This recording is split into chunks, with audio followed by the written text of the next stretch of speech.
The information in this video is for spiritual practice only. It is intended to help support the viewer's spiritual journey and a more fulfilling and overall healthier experience of life. It is not personal counseling or advice and guarantees no specific outcomes. No individual should use the information in this video for self-diagnosis or treatment, or as a replacement for medical, psychological, or practical care. In other words, this is spiritual practice. Always consult with an appropriate professional for specific advice and counsel for your individual situations as needed. Blessed be, and enjoy. Mark Angelo Lyons, Drawing the Circle Productions.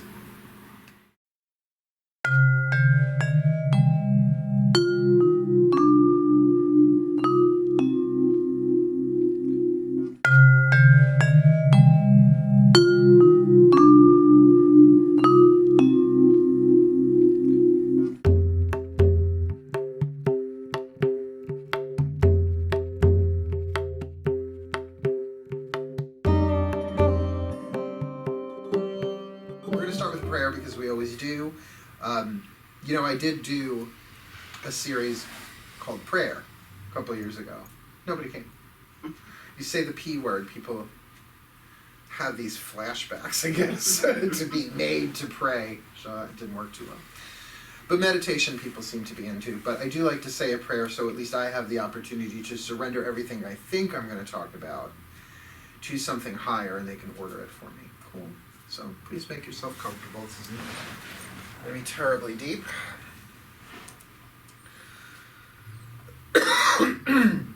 But enough to just breathe.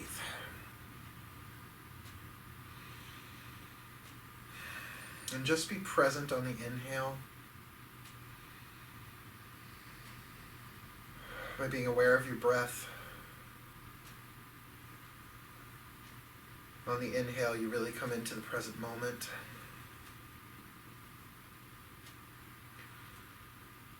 The present moment where there are no problems.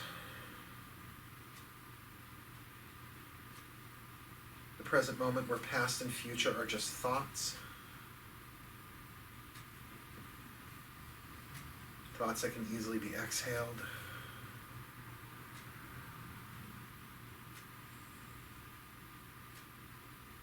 And just knowing that you are in a safe and sacred space here. Give yourself a non-verbal permission to relax. You're not on the roads. You're not at work. You are here now amongst friends. And it is from this more settled place that we pray. Dearest God, Goddess, all that is, we surrender this evening to you. May the time we spend here together serve your purposes more than ours. I ask that our collective guides, masters, teachers, gods, goddesses, saints, angels, totems, and healers gather around us in a force field of light, containing and protecting the work we do together. I ask that all information and energy that exchanges between us, both the physical and the non-physical, the verbal and the non-verbal, does so clearly, cleanly, and for the highest good of all concerned. For I am here only to be truly helpful. I am here to represent those who sent me, so I don't have to worry about what to say or what to do, because they who sent me are directing me. And I am content to go wherever they wish, knowing I do not go there alone. And we will be healed as we are taught how to heal. Thank you. So mote it be.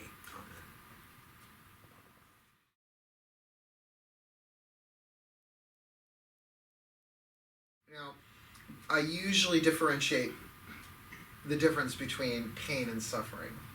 Pain we usually think of as all of these different things, and usually, we're going to change the language a little bit tonight, Usually pain is stubbing your toe, like a physical pain. But suffering is the bitching and the moaning that you do about it for the rest of the year. Back in February, I stubbed my toe, and it was because of my past life, all of the mental, emotional stuff. To simplify tonight, because this is a delicate topic, I think whenever you talk about pain or an approach to how to deal with pain, it is sensitive because people are really attached to their pain. Like there are those, now I think they call it the forum, but it used to be called the EST training, where they would essentially yell at you if you still blamed your parents for stuff. Now, you paid a lot of money to go, so, that you knew what you were getting essentially when you walked in the door. But as a spiritual counselor, I can't yell at somebody for blaming their parents and stuff. I can say, come on, but rah, rah, rah, rah, rah, it's very Tony Robbins, although I love Tony Robbins. So tonight we're going to talk about pain in a different way than is usually addressed. We, of course, are going to look at what pain is, but not just so that now you have more ammunition to talk about pain with. But the idea of trying to have some sort of understanding about what pain is, the type of pain that can be dealt with, spiritually at least. Like if you have a migraine, take an Excedrin. Like you don't have to go into the depths of where does this come from. Oh, in a past life I stabbed somebody in the head, so now I'm being stabbed in the head. I mean, the stories that we come up with about the stuff that might be true. I mean, I don't know if that is true or not, or untrue. But I keep getting shown pain inside of myself that might not necessarily be triggered by something on the outside, mostly in meditation time. So a lot of people will turn to meditation as a way to escape pain, and actually, that's not how it works. The deeper you go, the more you find things that you have not dealt with. Unfinished business.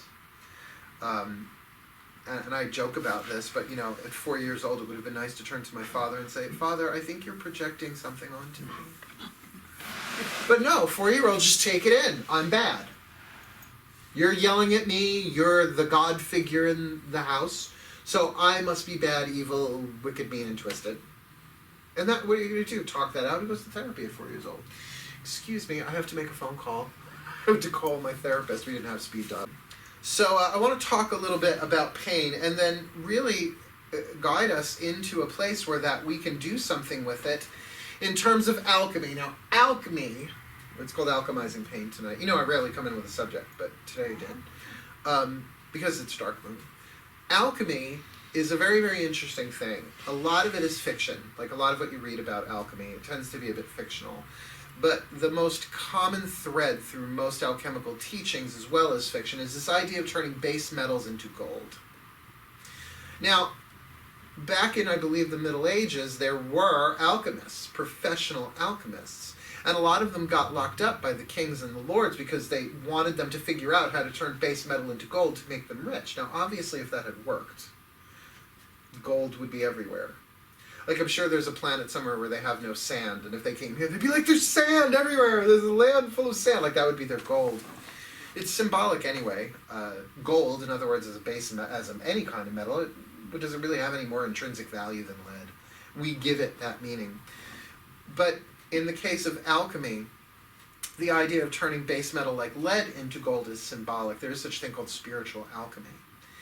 So we all have a percentage of lead and a percentage of gold in our system. Now, again, I'm not talking literally, because if you have lead in your system, you really need to go to a hospital. So we're talking symbolic lead. So let's play with this a little bit. This is all for the mind, so that we can then meditate and leave the mind behind, right? So, just symbolically speaking, we have lead and we have gold. Now, I could put base metal, but I like working with the word lead and gold, because symbolically they work well for what we're going to be talking about. For instance, gold is a conductor of energy, because it's a really pure conductor, where lead is an insulator. Superman can't see through it. So we could add to that, lead is fear, gold is love. And most people who are on the spiritual path will agree to that, particularly if you've had any sort of emotional healing work or studied A Course in Miracles or something like that, that there are certain circumstances in your life that if you've got more lead than gold, more fear than love, you are going to repel certain experiences from you. Dating. Romance is the easiest place. I could do that in any circumstance. But, you know, we're attracted until they get too close, and then our lead kicks in and we start to retract out of fear. So there's this expansion, contraction. You could even put expansion, contraction. The lead that we're talking about tonight has more to do with pain. Now you would think then the opposite of pain must be pleasure. But in a spiritual sense, pain and pleasure, yes, are opposites. But you don't alchemize pain into pleasure. You alchemize pain into peace. This is from my direct experience. You know, I've been working a lot with Eckhart Tolle this year. Not directly, like we haven't sat across the table and hung out or anything. But I've been listening to his audiobooks and YouTubes over. That's the first thing I do in the morning. Like coffee, cigarette, Eckhart Tolle. Like I just need that in the morning. I need to feed myself that information every day, like a vitamin. And I have been, I don't even want to call them techniques, but I've been doing what he suggests to do. And he talks a lot about what's called the pain body. And we'll talk about it in much more depth, but as you allow the pain to be what it is as it rises, it does transform. You're not trying to get rid of the pain. You're not trying to transform it. You just allow it to be without thinking about it, and it changes. It dissolves. Sometimes completely. Sometimes it dissolves a little bit and then it retreats again. And I don't know if it's what is left in its place or what it's turned into, is this, and here's where we're going to go biblical, a peace that passes understanding, which is lovely. Unless the mind gets in there and tries to figure out what's going on, because then you're trying to reach for an understanding, a mental concept. So here's what I know about pain. Here's what I know about pain. Next, with Mark A. Lyons. Great fun. Pain is mostly psychological. And I can prove this to you. If you stub your toe when everything is going your way, and everything's great, and there's money in the bank, and everybody loves you, and you love everybody, it hurts, but there's no drama. It's like, ow! Oh, all right, keep going, keep going, keep going. If, however, you stub that same toe when no one's returning your phone calls, and there's no money in the bank, and you don't like the weather, and you sat in traffic, that stubbed toe turns into Armageddon. So there is the literal pain of the world, which you cannot escape in this world. Even the great enlightened masters say you'll never escape pain. Physical pain. Stick your finger on something sharp, it's going to give you an ouchie. I was raised by a nursery school teacher, so I go back and forth between adult words and child words. It's an ouchie. So you have to go sit in the lonely chair. The lonely chair was my mother's version of timeout, decades before timeout was invented. Pioneer.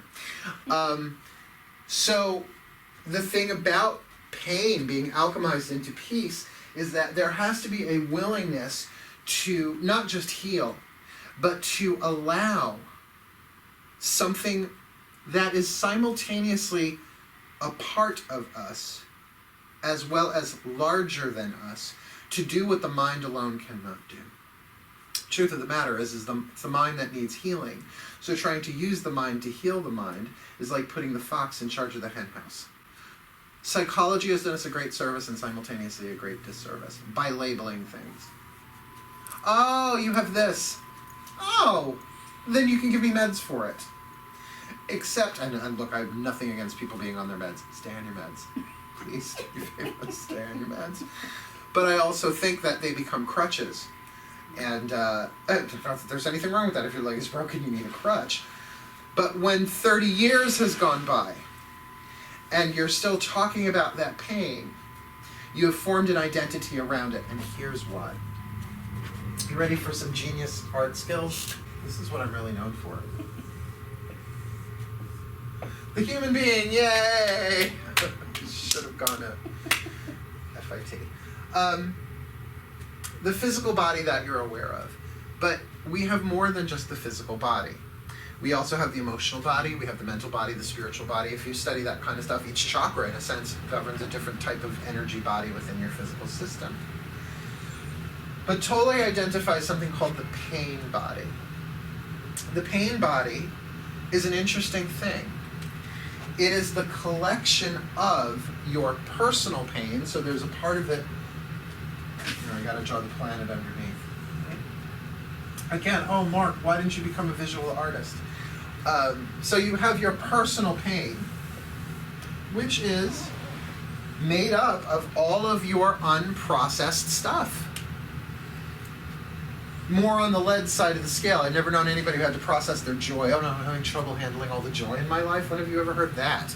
Well, I do think what happens is we start feeling joy and then the fear kicks in of waiting for the other shoe to drop. So, of course, the miracle says love brings up its opposite, right?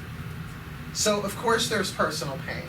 And who knows what all of that is? The majority of it is subconscious. If you walked around with all of your pain consciously in your mind, you would have been hospitalized decades ago. So as a survival mechanism, we repress that stuff. Like I said, Father, I think perhaps you're projecting your issues onto me at 4 years old. God, I wish I had the language at the time. Just the beating would have been worth it, right? Just to get that out of my mouth. But then there is the collective pain, the pain of humanity, gender-based pain. For how many thousands of years have women been abused and repressed? Burned at the stake, they're raped. Well, that pain body, the feminine pain body, is immense. And pretty much every woman deals with that once a month. That the physical pain of menstruation, or lack thereof, is often infused with the collective pain of female incarnations for millennia. But take a mind all. That it's been said that, well, women, they can't really achieve enlightenment because they're so emotional. Which means that a lot of enlightenment was given to men that are all mental. Like you could think your way to God. Ridiculous. Where actually, well, look, I've been working in the spiritual field since the 80s. I have to say the majority of the people in my classes and every workshop I've been to have been women. Because of their ability to feel. Because their ability to be aware of what they are carrying inside of themselves. Just introspection alone, and not the philosophical contemplating your navel type of, not a mental, but of feeling. Well, and also societally, women are given that permission, men are not. Boys don't cry, is what I was told. I was like, yes, but gay ones do. I can cry where the tears come out horizontally. Fly out of my eyes that way, and they stick in the walls like little blades. So, not only is there personal pain, gender-based pain, there's racial pain. I grew up with my stepfather. I know you know who he is. If you're ever in the law business, you either love him or you hate him. It depends on which side of the aisle you were on. But Jewish, right? And there is a tremendous pain body around Judaism. Could also say of Arabs. Could also say of the Irish. Why are they known to be, I don't know if it's true, such heavy drinkers? Well, they often starved, so there is that racial pain. Native Americans, African Americans, Latin Americans. We're seeing the Islamic pain. Mary Poppins. But then there is, of course, then just global pain, human pain. In this past year, I can look at everything that I went through this year pretty much. Now, don't get me wrong, I went on vacation. I went on vacation twice, which had not happened in decades. I went away twice. Fort Lauderdale, had a great time. Went to Cherry Grove twice, Cherry Grove and then the Pine. I mean, all of it just unfolded. But now I'm like, oh, now I get why. It's like you're getting me ready for the influx of clusters that was the rest of 2016, where I felt my own personal pain that was circumstance triggered. Almost lost a business this year, invested all of this money and fell flat. Now, we're obviously still in business, but that was a trigger. A lot of different things happened that I thought was just happening to me, but as I began meditating the way that I'm going to share tonight, I realized that what I was feeling was not personal at all. The fear of losing everything that you had ever worked for. Oh yeah, no, just me, no one else ever, right? Everybody has gone through that. I do not have the pain of worrying about children, but when one of my cats doesn't come in, when he's supposed to come in because he's a cat not a schedule, you become irrational. You get possessed by pain. And that's what we're seeing in the world right now, I think more than ever before, is the pain is so collective and so huge and so toxic that it can't really be held down anymore. Like, there's only so many drugs you can take. There's only so much blame that you can do. Blame used to really take the pain away. It used to be, well, it's not my fault, it's their fault. But then you play victim, which of course attracts more and more and more and more and more to that. Not as a punishment, but as a spiritual soul lesson. You create your own reality. You can't blame everybody, everything, and then also create your own reality. Like, notice people aren't talking so much about Mercury retrograde, though we're in it right now. It's like we're like, too much going on. Blame it on a planet that doesn't really go backwards, but looks like it's going backwards. It's like it's like we're under a spell. And this pain is rising up. Now the thing is we are not the pain. What is that pain made of? Unresolved issues. What are issues made of? Thoughts, feelings, memories, none of which are happening in the present moment. Yet, if something symbolically close to what happened, it's what's called it's called a trigger, and up it comes. Keep in mind that the human race did not start off, speaking English, did not start off with manicures and pedicures. It was hunter-gatherer. When was the last time any of you hunted for your own food? Ever? I never have. I've been fishing, so I guess the same. But you have to think of the collective of humanity going back that far. Going through the jungle, the woods, the caves, wherever life was, wherever humanity was, with this heightened sense of fight or flight. Turn the wrong corner, something bit you and you died. Or you were somebody else's dinner. It was quite literally kill or be killed. Where now we're freaking about clowns in the woods. So what happened to all of that pain? It wasn't like they had caveman therapy. Come on, everyone, sit around the fire. Og, would you like to share? Big scary bear, right? Let's process that. No, it went in, and that was necessary. That was survival. Because you didn't want to become bear. You just didn't want to get eaten and recycled, right? But what happened to that? What happened to that intensity, that fight or flight, that fear that saved your life? Now it shows up when you get a bill you don't know how to pay for. Or if you're late. There's that, it's near terror. That tightening, that grip. Now, having dealt this past week with his mother being sick, of course that triggered loss of my own mother, who's still alive. But the fear of that. So as I sat there I will just tell you, Christmas Day was hell on earth for me. Like, there was just no way. I was like, yeah, eggnog. I was like, leave me alone. I will get you all your presents when I see you. I hermited. Well, moon was in Scorpio. Why not? Oh, let's have a Scorpio moon Christmas, everybody. So as I'm sitting there feeling it, I'm realizing I am not the first person on planet Earth to ever be afraid of losing their mother, or their father, or whoever, or some loved one.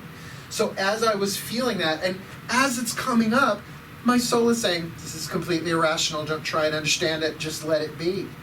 Because what we try to do, because we try and be an adult, try and be rational, that's not true, that's not real. I'm making that up. And so it goes into the cell tissue and makes you sick. And I'm not talking just psychologically sick, physically sick. Pick up a copy of You Can Heal Your Life by Louise Hay, that chart that she has. I don't know that it's all accurate, but certainly there's something to be said that legs are about understanding. They stand under you, so if you hurt your leg, there's something that you don't understand that's driving you crazy. Or a rash being irritation. I think that's obvious, right? So to do the around and run, to say, okay, how do we clean this stuff up? How do we process stuff that humanity has never really had to process before? But it has gotten to a point where now, and this is scary, but it's true. The survival of the human race depends on it. Because the collective pain is so strong that we keep attacking each other. And we used to be okay with that if it was another country attacking us, but now, even within our own country, we're attacking each other. If the spiritual maxim is true, as above, so below, as within, so without, then there has to be that pain inside of us that is then showing up outside of us. And all the legislation, all the laws, just the argument on gun control alone. So vicious, so angry, and both sides are actually correct. But as long as that pain is in place, no one's going to hear each other.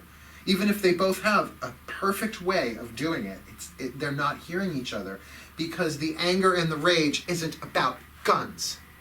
That's what they don't know, and that's what they don't want to talk about. It's that fear of getting eaten by a bear, that we have to protect ourselves. We have to protect ourselves.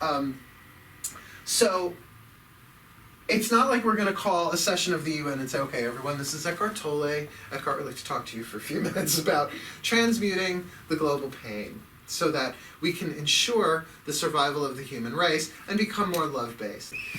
Because they are locked into their positions. Positionality is an indication of fear in the ego. You know, like, well, of course you've never done it. But if someone is wrong, I'm not wrong, well, you work with the person. I'm not wrong. I'm professionally right all the time. But that positionality is based in pain.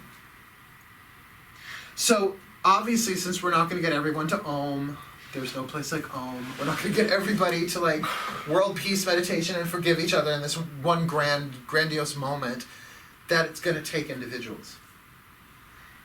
Individuals who are willing to make part of their spiritual practice, not just their own healing, which I don't know how you stay on a spiritual path without doing some healing. Like, to me, they're practically the same thing. I don't think there's a difference between a healing path and a spiritual path. I think they're integrated. Practically the same thing. But if you are willing to make part of your spiritual practice this idea, and that's all it is right now for this class, an idea, of going in and alchemizing that lead into gold in a way that is purely spiritual. And all I'm doing is teaching you the technique. Like, we'll do it tonight, but I'm not expecting necessarily anybody to have an exorcism here in the room. Although you never know. I got the bells, don't worry, I'll ring the bells if it happens. But to then think that, because when you're going through something that's so painful, okay, let's go for something really easy. Unrequited love. I just think that's part of planet Earth. Yeah, unrequited love. It's torturous. Torturous. But to understand that that's not just you that's feeling that is not just personal, not just gender, not just racial, but that is human pain. I don't know that dogs and cats and bats and bugs have that. Of course they don't. They don't have minds like that. They don't think in those ways. But then when you're feeling it and processing it and healing it, you're not just healing your own. You are lifting some of the pain from all of humanity. The Course in Miracles talks about that. When you perform a miracle, and their definition of miracle is more along these lines than water into wine, something physical, but that you are affecting people and situations that you have no idea about. Because we're all one, right? Right? We're all one. We're all just one. There is only one life force. There's not your life force and your life force and yours and mine and the cats and the grass and the trees. There's just one life force. That is, we are all one. And what the pain is a splitting off, a separating of that life force in a very toxic way. Sort of like if something in your body, like if the intestines, if you get diverticulitis and it gets cut off from the system, it festers and gets toxic and can kill you. Well, now think of that. Here's an experience of unrequited love that I'm not going to deal with. I'm going to keep it back here in the psychological shadow. Shadow is not evil. It's just what you don't know and don't want to look at. You press it down, press it down, press it down. Eventually, it is going to toxify your whole system. You won't let yourself love because you don't want to experience that pain, where if you allowed yourself to experience the pain in a healthy way, which is the point of what we're going to get to, then you won't be so afraid to have your heart broken. You are willing. Rejection. How do you get through planet Earth without being rejected? It's just part of this place. It's part of this world we incarnated into. Well, if you're always afraid of rejection and the pain of that rejection, good luck getting through this world. You'll become a hermit and a shut-in. Very antisocial.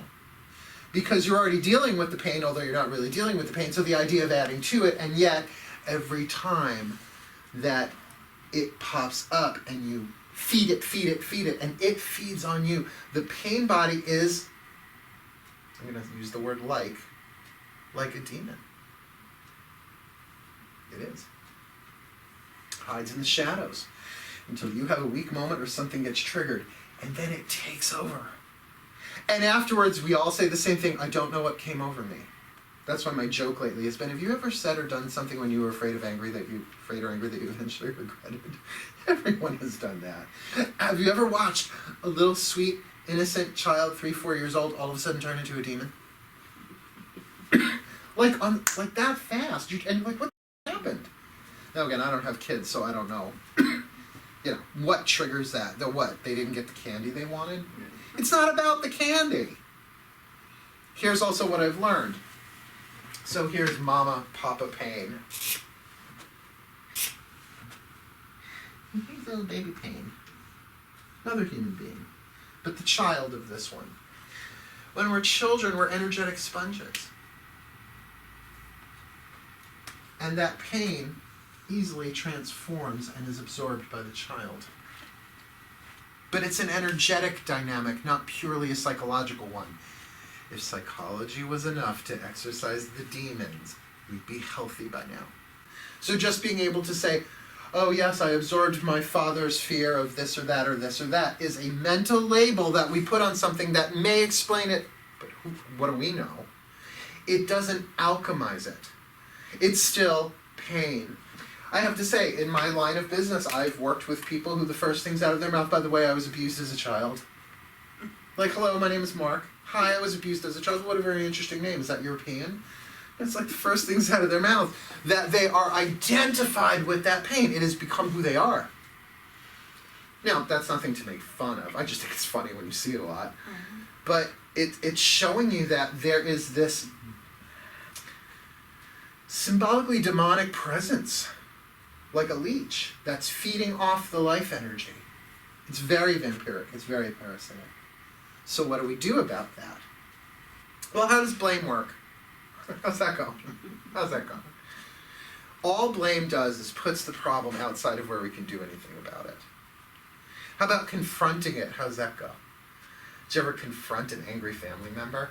Well, that goes well. See you next Christmas. Gotta go, right? That was at Christmas many years ago.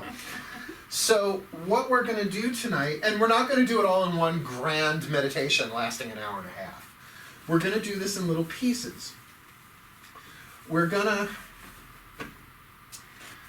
to start with the truth that who you really are, I could make that plural, who we really are is spirit. I think we can agree with that. A pretty generic word.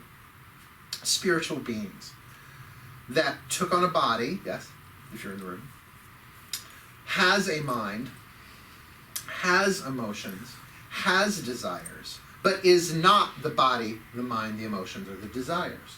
That when you croak, I think the reason why people call the after-death experience heaven is because you can't take all that with you. Well, it's really hard to be angry without adrenal glands. Think about that. So this idea of angry spirits, it's like, no, that's what they cast off when they left.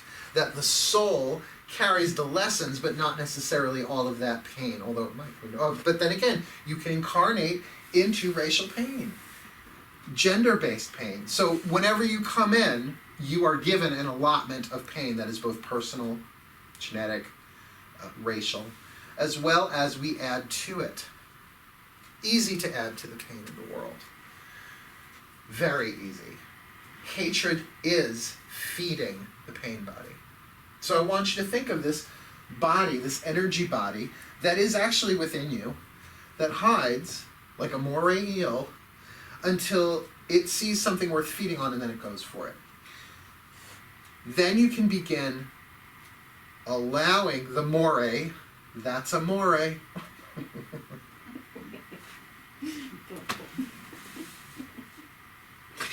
You know, I have spirit guides. I did not have an Italian song joke planned. That you are that silent witness. You are that spirit that lives through everything. That is a part of God. That is divine. That is life force. The same life force that's in the trees and the cats and the birds and the streams and all of that. That's what meditation allows you to do, is to bear witness to the pain that comes up. And as that, think of it as shadow, because we could say lead, I know I erased it, lead is shadow, gold is light. As you allow that shadow to come into the light of your awareness, it changes, it dissolves, it purifies it, and the pure life force that pain distorted reintegrates. Very much like a soul retrieval. That the pain, because it's so collective and it has such a momentum, it's never about what you think it's about. And you may never know ultimately what it's about, but it has a depth to it that, as horrific as they look, they're never as big as you think they are. They're never as terrifying as you think they are. It's your fear of them, the resistance we give to them, that makes them into monsters and demons.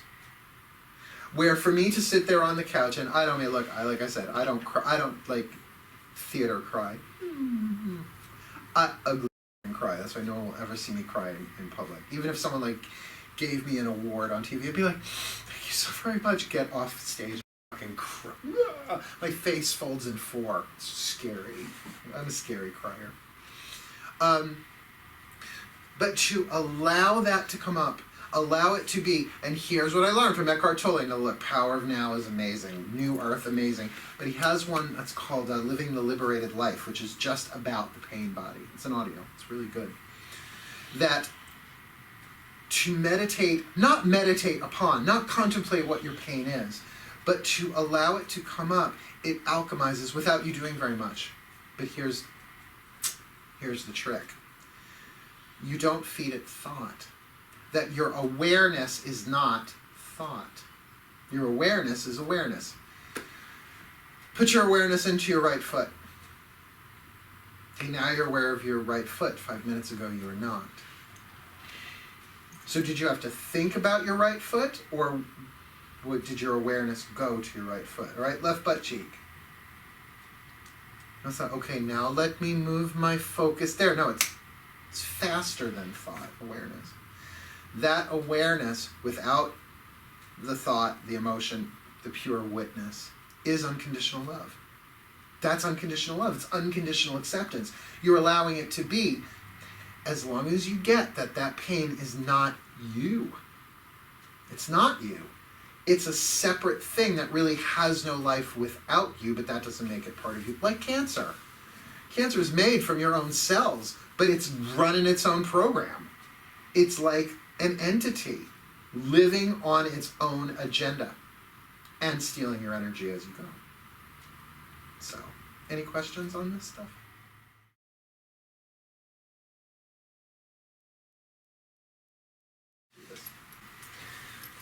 Please get yourself comfortable in a position that you can stay, and we'll do this one for at least 10-15 minutes. We'll see how it goes. And for the new people, for the new one in the room, these are Tibetan ting shas. I learned not to hit them too strongly because it's a little jarring. But it's to signal the beginning and the ending of the meditation. So this way you don't have to, is it okay to open my eye? So please, close your eyes and breathe.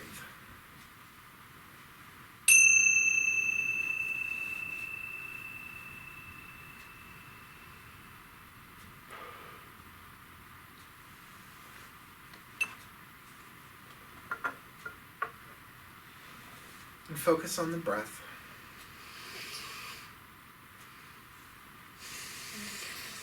And just for a minute or so, just focus on the breathing, really being as present as you can be for every inhale, knowing that thoughts are going to come up, and you can exhale them as they do.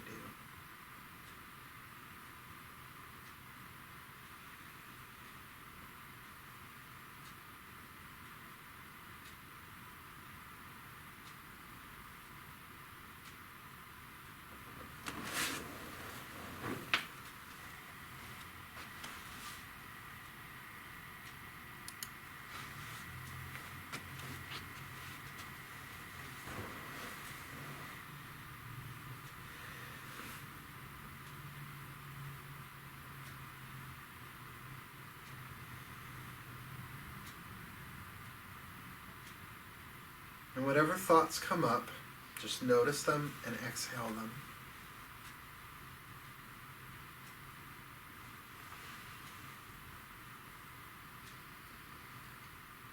That in a few minutes we are going to be using the mind, so we want to really get into that centered place of witnessing the mind first.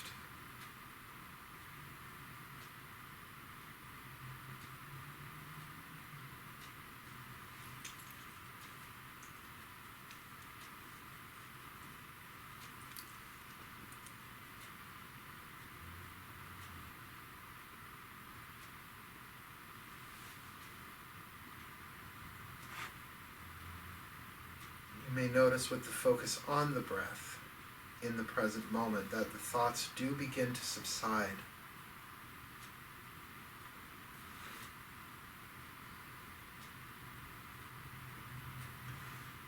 That there is a silence present in the now.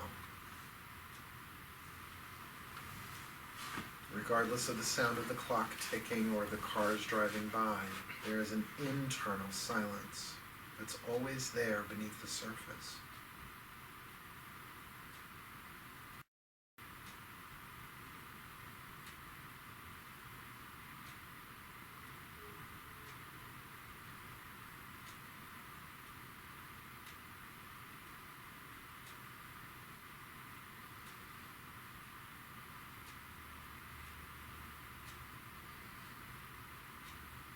And this stillness, this even practice of witnessing the thoughts with breath is meditation in and of itself. That the mind may be doing its thing, but you are not identified with the thinker.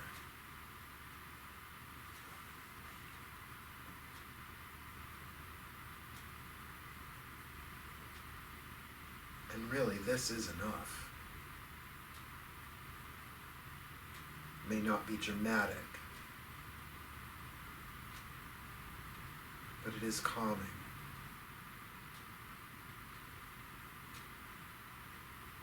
It does gently and gradually restore you to your true self.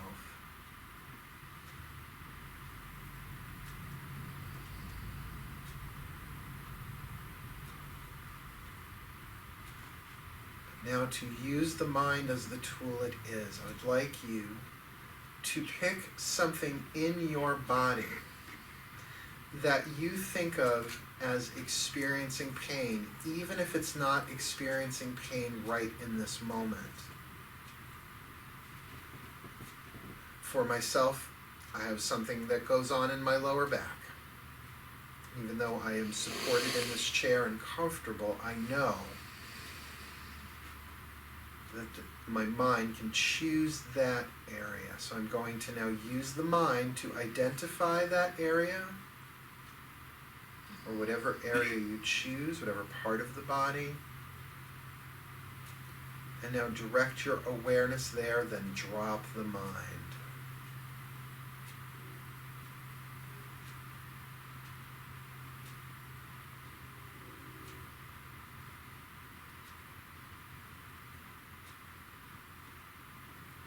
With an understanding that your attention without thoughts is unconditional love and acceptance. Like a flashlight, direct your awareness into that part of your body.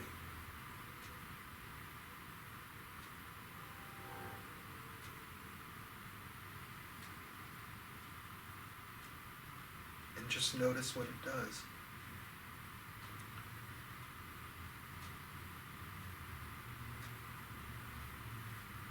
If thoughts come up, to label it, just breathe and let that thought go. And go right back into the awareness of that body part.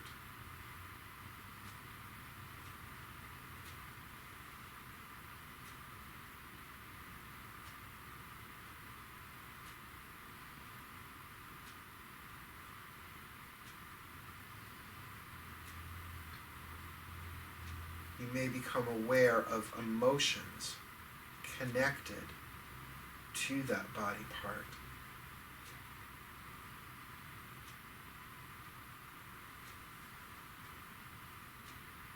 That is part of the pain body.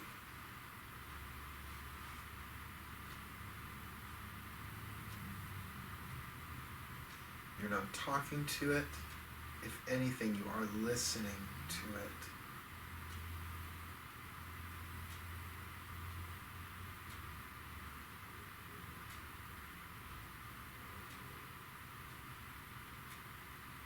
There's no intention of healing. There's simply an allowing, which does heal.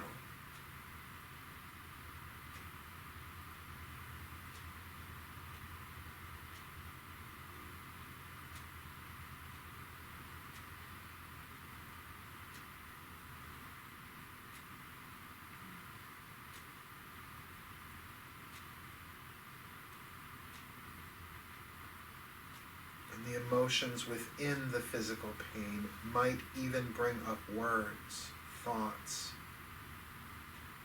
memories.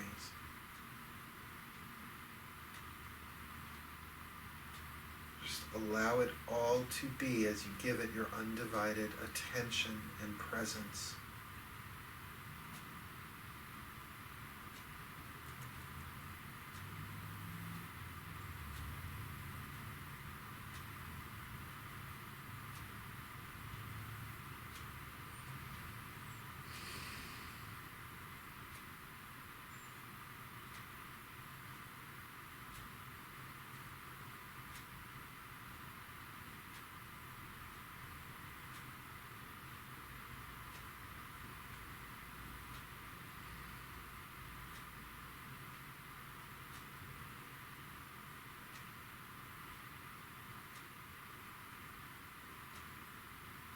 Of course, if the thoughts really start to take over, just breathe.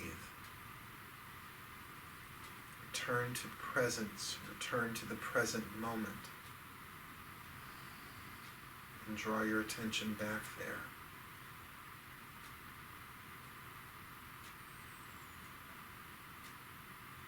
Without labeling, without judging.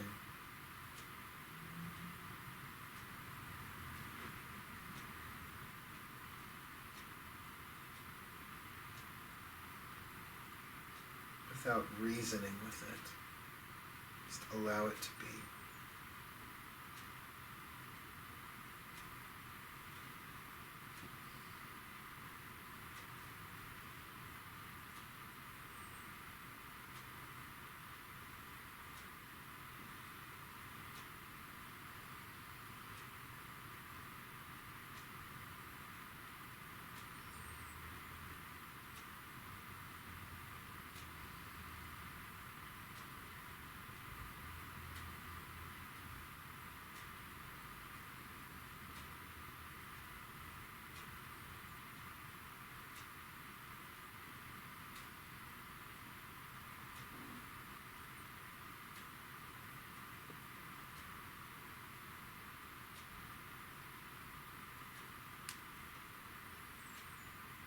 Now withdraw your awareness from it and just focus on the breath.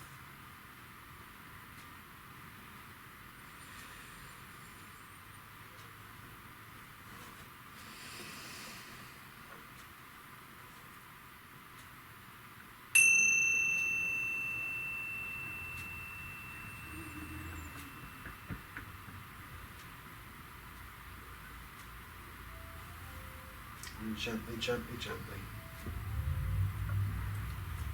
bring yourself back into the room.